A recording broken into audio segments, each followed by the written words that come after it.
Hi అండి, ఈరోజు మైసూర్ బజ్జీని ఈజీగా ఎలా తయారు చేసుకోవాలో చూద్దాం. ముందుగా కొద్దిగా మైదా పిండిని తీసుకోవాలి, కొంచెం పసుపు, కొంచెం జీరా, కొంచెం వామ,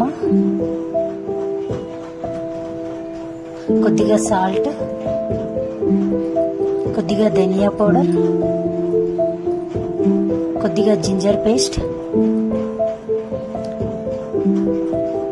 పెరుగు తీసుకొని బాగా కలిపి 2 అవర్స్ వరకు పక్కన పెట్టాలి. తర్వాత 2 అవర్స్ తర్వాత వేడివేడి ఆయిల్ వేసి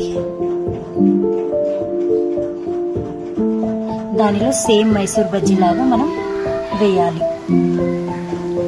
ఈజీగా మైసూర్ బజ్జీ తయారైనట్టే. ఇంకా ఎమ్మి మైసూర్ బజ్జీ అందరు ఇంట్లోనే తయారు చేసుకోవచ్చు.